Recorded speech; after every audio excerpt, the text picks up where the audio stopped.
She ditched him, calling him a loser, chasing a richer life. What she didn't know? He'd just inherited $50 million. 5 years later, she's back, begging for a second chance. Will karma serve justice? Or will he show mercy? Grab your popcorn for a wild ride of betrayal, redemption, and a comeback you won't forget. Rain battered the roof of Morales Auto Repair, a small shop tucked off a busy Austin street, as Diego Morales tightened a wrench under the hood of a beat-up sedan. The clock on the wall flashed 10:53 p.m., marking another 15-hour shift. His hands, calloused from years of fixing engines, moved with precision, coaxing life from worn parts. A single photo sat on his workbench, Diego at 18, arm around his uncle Javier, both grinning at a car show. Next to it, an unopened envelope from Vega and Associates, stamped urgent, gathered dust. His phone buzzed in his pocket, ignored until a text from his wife, Isabella, lit the screen. Come home. Now. Diego locked the shop, climbed into his rattling pickup, and drove through the storm. Wipers slapped rhythmically, barely clearing the downpour. Every light glowed in their cramped rental house when he pulled up. Inside, Isabella stood in the living room, clutching a manila envelope. Her posture was rigid, her eyes sharp with resolve. I'm done, Diego, she said, voice cutting through the hum of rain. You're stuck in this dead-end life, and I'm not sinking with you. She thrust the divorce papers at him, the packet hitting his chest like a challenge. He caught it before it fell, fingers smudging ink. Isabella, I'm killing myself to keep us afloat, he said, voice low, fraying. For you. For Mateo. Their 6-year-old son slept down the hall, unaware. She scoffed, turning to grab a suitcase already packed by the door. You think sweat and promises pay for the life I want. You're a dreamer with nothing to show for it. Her words landed like sparks on dry wood, igniting years of unspoken strain. Diego stepped closer, searching her face for a crack in her certainty. What's changed? Why now? He asked. Outside, headlights sliced through the rain, a sleek Bentley idling at the curb. A man's silhouette waited inside, engine purring. Isabella's gaze flicked to the car, then back. I'm choosing better, she said. Victor Ruiz can give me what you never will. The name hit Diego like a missed gear. Victor, a real estate hotshot, whose face smirked from billboards across town. Mateo's small voice broke the tension. Mommy. He stood in his dinosaur pajamas, clutching a stuffed bear, eyes wide. Where you going? Isabella knelt, her movements stiff. Mommy's starting a new adventure, she said, brushing his hair. Stay with Daddy. Mateo's lip trembled. Can I come? He whispered, grabbing her sleeve. She pulled free, gentle but final, and stood. Be good, she said, voice thinning. Diego crouched beside his son as Isabella's suitcase wheels scraped the floor. Please, Mateo sobbed, reaching for her. Diego held him close, his own throat tightening. The front door swung open, rain gusting in. Isabella stepped outside, not looking back. The Bentley's door opened, then closed with a soft thud. Its taillights vanished into the wet night, leaving Diego and Mateo in the glow of a single lamp. The boys' cries quieted against Diego's shoulder, each sob a weight he'd carry alone. Diego tucked Mateo into bed, promising to fix pancakes in the morning. Back in the living room, he sank onto the couch, divorce papers in hand. The unopened envelope from the lawyer caught his eye, its red stamp glaring. His phone blinked with a voicemail from earlier that day. He hit play, the lawyer's calm voice filling the silence. Mr. Morales, this is Carla Vega. We need to discuss your Uncle Javier's estate. It's critical you come in tomorrow. Diego stared at the papers, then at Mateo's bedroom door. The rain slowed to a drizzle, leaving the house too still. He didn't know it yet, but the call he'd ignored held the key to a future he couldn't imagine. For now, he was a man holding his son's world together, unaware that fate had already shifted the ground beneath him. Diego Morales woke to the buzz of his alarm, the divorce papers still crumpled on the coffee table. Mateo, his 6-year-old son, shuffled into the kitchen, eyes puffy from last night's tears. Diego forced a smile, flipping pancakes as promised, though his stomach churned. You're gonna have a great day at school, buddy, he said, ruffling Mateo's hair. The boy nodded, poking at his plate, too quiet. Diego dropped him at kindergarten, lingering at the gate until Mateo waved from the classroom door. The weight of Isabella's exit pressed harder, but a voicemail from Carla Vega, the lawyer, nagged at him. He drove downtown, the city waking under a gray sky. Vega and Associates sat in a sleek office tower, all glass and sharp angles. Carla, a woman with a steady handshake and sharper focus, led Diego to a conference room. Your Uncle Javier passed 2 weeks ago, she said, sliding a leather folder across the table. He left you his estate. Diego frowned, memories of Javier's wild stories about oil deals and tech bets flashing through his mind. He hadn't seen him in years, not since a family falling out. Carla flipped open the folder, revealing numbers that made Diego's pulse skip. $50 million in oil royalties, tech stocks, and a small real estate portfolio. There's a condition, she added. You keep this confidential for 12 months. Javier wanted you to prove your character before the world knows. Diego's hands shook as he signed the documents, the pen heavier than any wrench. Why me, he asked.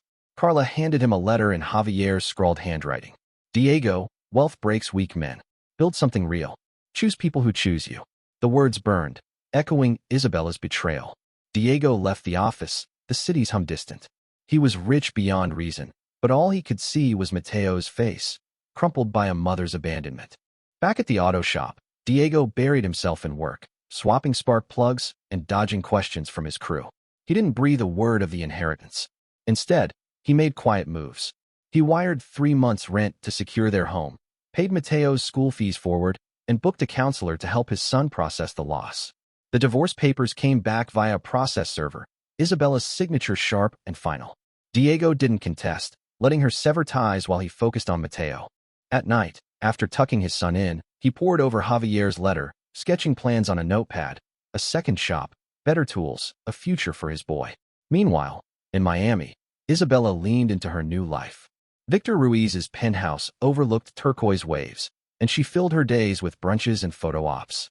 She posted shots of champagne flutes and yacht decks, each like a brick in a wall against her past. Victor's charm was effortless, his promises of wealth endless. She ignored the occasional missed payment on their lease, the tense calls he took behind closed doors. Her followers' likes piled up, drowning out the faint ache of leaving Mateo behind. Diego, by contrast, moved with purpose. He hired a discreet financial advisor, a retired banker named Luis, who mapped a path to grow the $50 million. They funneled oil royalties into a new LLC, opening a second auto shop near Austin's growing suburbs. Diego hired 2 single dads from the neighborhood, offering them steady pay and flexible hours. He upgraded the original shop's lifts, cutting repair times, and word spread. Morales Auto fixed cars right and treated workers better. Customers lined up, and Diego's crew became family, sharing tacos during late shifts. At home, Diego and Mateo built a model rocket, gluing fins while talking about stars. Will Mom call? Mateo asked, eyes on the table. Diego paused, choosing honesty. I don't know, but you've got me, always. He taped Javier's letter above his desk, a reminder to stay grounded. The divorce finalized in weeks, Diego gaining full custody since Isabella never showed for visitation. He didn't chase her, didn't beg. She'd made her choice, and he was making his. By month 6, Diego's second shop turned a profit. Luis pushed him to invest in a local tech startup, a logistics app for small businesses. Diego read the pitch deck twice, asked hard questions, then took a modest stake. At night, he studied balance sheets while Mateo slept, learning the language of wealth. He started the Morales Foundation, quietly funding legal aid for single parents facing eviction. His name stayed off the paperwork, but the impact grew. Families kept their homes, kids stayed in school. In Miami, cracks widened. Victor's deals soured, his smile tighter at dinner. Isabella noticed the staff avoiding her questions, the credit card declining at a boutique. She posted another sunset, captioning it "Living the Dream," but the words felt hollow. Back in Austin, Diego grilled burgers with Mateo in their small yard, the boy laughing as they named a stray cat Javier. The year of silence stretched on, Diego's secret holding firm. He wasn't just surviving. He was building something unstoppable, one choice at a time. For years after Isabella's departure, Diego Morales stood in the lot of his third auto shop, this one on Austin's bustling north side. His chain of Morales Auto repair shops now employed dozens, each location humming with loyal customers and skilled mechanics. The $50 million inheritance from his uncle Javier had grown to $100 million, fueled by sharp investments in a logistics app that landed a major contract with a national retailer. Diego's financial advisor, Luis, called it a quiet empire, but Diego stayed focused on the work, fixing cars, mentoring his crew, and raising his son, Mateo, now 11 and thriving despite the scars of his mother's absence. The Morales Foundation had taken root, too, funding job training for single parents across Texas. Diego poured millions into trade scholarships, helping welders and electricians launch careers without debt. He kept his name off the press releases, letting the results speak. At home, he and Mateo tinkered with a go-kart in their garage, the boys' laughter a balm for old wounds. Diego's life gained a new spark when he met Elena Torres, a tenacious pro bono lawyer, at a foundation event. She'd been arguing for a single dad facing eviction, her voice steady but fierce. Diego hired her to consult for the foundation, drawn to her grit and quiet kindness. Their coffee meetings turned into dinners, then into Mateo, teaching her how to swap a carburetor, her sleeves rolled up and hands smudged with grease. In Miami, Isabella's world unraveled. Victor Ruiz's real estate empire, built on shaky loans and shadier promises, collapsed under a federal investigation. Fraud charges hit the news, and Victor vanished overnight, leaving a note on the penthouse counter, "Don't follow." Isabella's credit cards failed at a grocery store, her social media posts dwindling as sponsors ghosted her. She scrolled through headlines one humid night, landing on a local news clip. Austin philanthropist Diego Morales pledges millions to education. The grainy photo showed Diego at a ribbon cutting for a trade school, Mateo grinning beside him. Her breath caught. Billionaire wasn't the word, but $100 million was close enough. Shame and desperation twisted in her gut. She booked a flight to Austin with her last savings, telling herself it was for Mateo. Diego's phone buzzed that evening as he helped Mateo with math homework. An unknown number texted, "I'm in Austin. Can we talk?" He stared at the screen, recognizing Isabella's area code. Elena, drying dishes nearby, caught his tension. "You okay?" she asked. Diego nodded, setting the phone face down. "Just the past knocking," he said, voice even. He didn't reply, focusing instead on Mateo's fractions. An hour later, another text. "I'm at your gate. Please." Diego exhaled, standing. Elena touched his arm. "You don't owe her anything," she said. He nodded, but the weight of history pulled him toward the door. Outside, the iron gates of his modest estate, bought for privacy, not flash, stood firm. A taxi idled beyond, Isabella stepping out, clutching a worn suitcase. Her shoulders hunched, eyes darting like someone expecting rejection. Diego walked down the drive, stopping short of the gate. Mateo followed, staying close to Elena, who stood on the porch, her presence a quiet anchor. "What do you want, Isabella?" Diego asked, his tone calm but unyielding. She gripped the suitcase handle, voice cracking. "I messed up, Diego. I was wrong. About you, about everything. I just want to see Mateo, to make things right." Mateo stepped forward, his 11-year-old frame taller now, eyes steady. "You left me crying at the door," he said, voice clear. "You picked a guy with a fancy car over us." Isabella flinched, tears spilling. "I was stupid," she said, kneeling on the gravel. "I thought money was everything. I want to be your mom again." Diego's jaw tightened. He saw the boy he'd held through nightmares, the years of rebuilding trust. "You don't get to walk back in because your plan fell apart," he said. "We moved on. Mateo's got a family now." Elena stepped closer, her hand on Mateo's shoulder, her gaze on Isabella, not cruel, but firm. Isabella's pleas grew frantic. "Diego, please. I'm not asking for money, just a chance."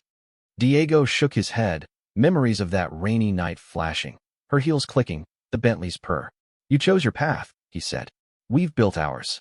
He nodded to a security guard, who approached with a business card for a local shelter. "They'll help you start over," Diego said. "That's more than you gave us." Isabella stood, trembling, her suitcase a dead weight. The taxi's engine revved, ready to take her away. Diego turned, guiding Mateo back to the house, Elena's hand in his. The gate stayed closed, a line drawn in iron. Inside, Mateo grabbed his go-kart wrench, ready to work. Diego glanced back once, not out of doubt, but to mark a chapter's end. Isabella's choice had broken them once. Now, Diego's choices, his son, his work, his new love, were building something stronger. The taxi's taillights faded down the oak-lined street, carrying Isabella away from Diego Morales' gated home. Diego stood still for a moment, the night air cool against his skin, Mateo's words echoing in his mind. "You picked a guy with a fancy car over us." He turned back to the house, where Mateo, now 11, grabbed a wrench from the garage workbench, eager to finish their go-kart project. Elena, his fiancée, locked the front door, her steady presence grounding them both. "You did the right thing," she said, handing Diego a soda. He nodded, but the encounter left a knot in his chest.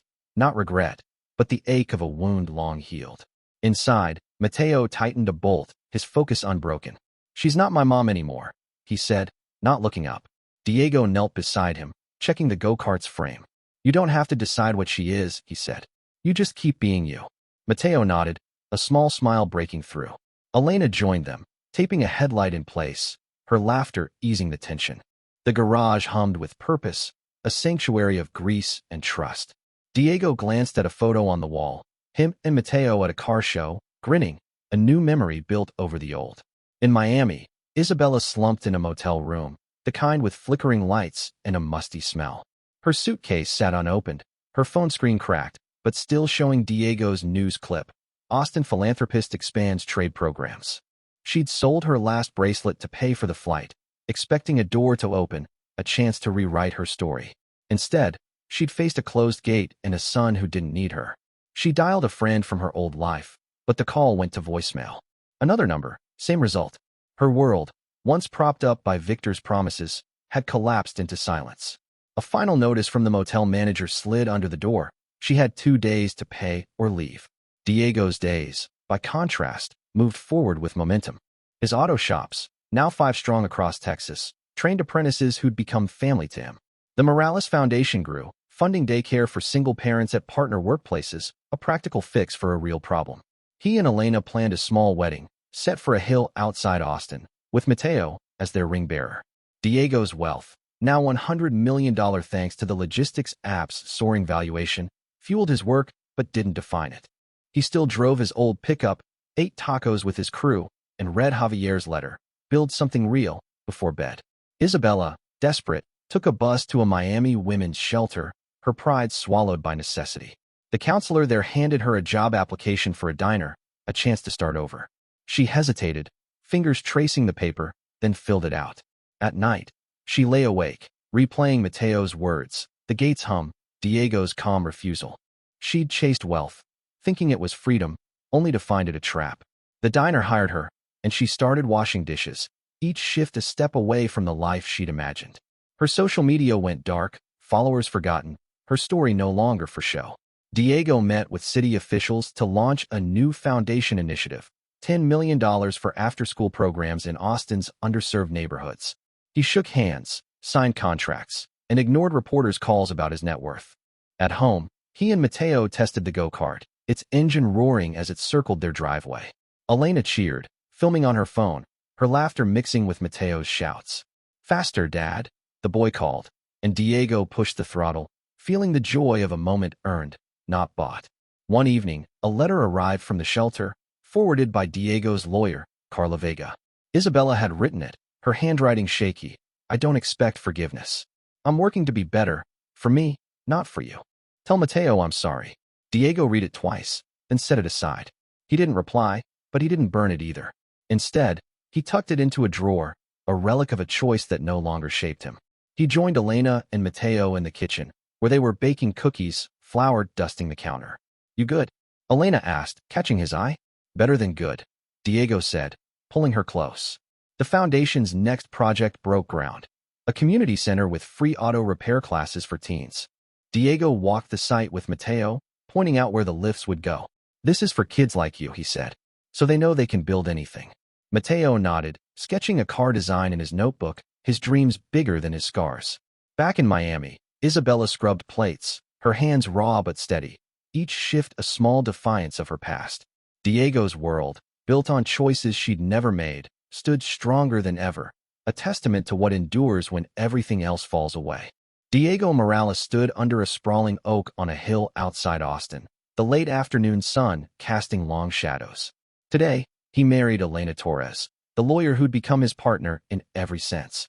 Mateo, now 11, stood between them, holding a small box with their rings, his grin wide enough to light the field. The ceremony was small, close friends, Diego's auto shop crew, and a few foundation staff, but it felt boundless. Elena squeezed Diego's hand as they exchanged vows, promising to build a life rooted in trust. Mateo handed over the rings, his pride louder than the applause. As the officiant pronounced them married, Diego lifted Mateo onto his shoulders, the 3 of them laughing as guests tossed wildflower petals. The Morales Foundation surged forward, Its $10 million after-school program, now serving hundreds of Austin kids with coding camps, mechanic workshops, and tutoring. Diego walked the new community center's halls, watching teens learn to rebuild carburetors, their focus mirroring Mateo's when he worked on their go-kart. The logistics app Diego had backed years ago went public, pushing his wealth past $120 million, but he stayed grounded, driving his old pickup to job sites and eating lunch with his crew. Reporters circled, hungry for a profile on the quiet philanthropist, but Diego waved them off. "It's not about me," he told Elena one night, reviewing blueprints for a new daycare hub. "It's about kids like Mateo getting a real shot." In Miami, Isabella scrubbed counters at the diner, her shifts long but steady. She'd moved into a small apartment, paid for with her own wages, a far cry from Victor's penthouse. Her hands, once manicured for selfies, were calloused now, but she showed up every day. A coworker invited her to a community art class, and she started sketching again, something she hadn't done since her teens. One night, she mailed a drawing to Mateo, a simple car with a boy driving, no note attached. She didn't expect a reply, but sending it felt like a step toward something honest. Her old life of flash and followers was gone, replaced by a quiet fight to rebuild herself. Diego and Elena expanded the foundation's reach, partnering with 2 national nonprofits to fund trade schools in 3 states.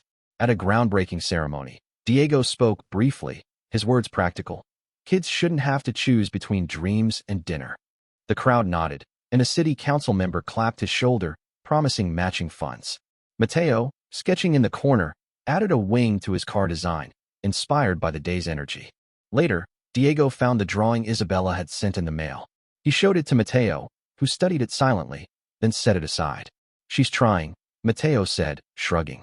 "That's her thing, not mine." Diego nodded, respecting his son's boundary. One Saturday, Diego and Mateo visited the old rental house where Isabella had walked out years ago. It was owned now by a single mom, her rent covered by the foundation. Mateo tossed a football in the yard with her son, while Diego checked the porch steps he'd once fixed. "This is what matters," he told Elena, watching the boys play. "Keeping doors open for people who stay." She leaned into him, her hand finding his, their rings glinting in the sun. They drove home, the go-kart rattling in the truck bed, ready for its next race. Isabella's diner shifts turned into a promotion. She trained new hires, her voice steady as she explained the register. She didn't post online anymore, but she kept sketching, filling a notebook with cars and cityscapes. A coworker's kid saw one and asked for a lesson, and Isabella taught him, surprised by her own patience. She wrote another letter to Mateo, this one with words, "I'm sorry for leaving. I'm learning to be better." She mailed it, not expecting a response, and went back to work. Her life was small now, but it was hers. Diego's foundation opened its second daycare hub, this one attached to a factory where single parents worked. He toured it with Elena, watching kids build model bridges while their parents earned a paycheck. A local news crew caught him on camera, and the clip went viral. "Austin mechanic turned millionaire changes lives." Diego winced at the headline, but let it slide. At dinner, Mateo teased, "You're famous, Dad." Diego laughed, tossing a napkin at him. "Famous for doing the right thing, maybe." Elena smiled, cutting into her steak. "That's enough." The story closed with Diego tucking Mateo into bed, a new rocket model on the nightstand. "You ever think about her?" Mateo asked, voice soft. Diego sat on the bed's edge. "I think about the choices we make. Hers hurt us, but ours made us stronger." Mateo nodded, eyes drifting shut. Downstairs, Elena planned the next foundation grant, her laptop glowing. Diego joined her, their hands brushing as they worked. His wealth wasn't the money. It was the life he'd built, the people who stayed, the purpose that outlasted pain. He looked at Mateo's door, then at Elena, and knew he'd chosen right.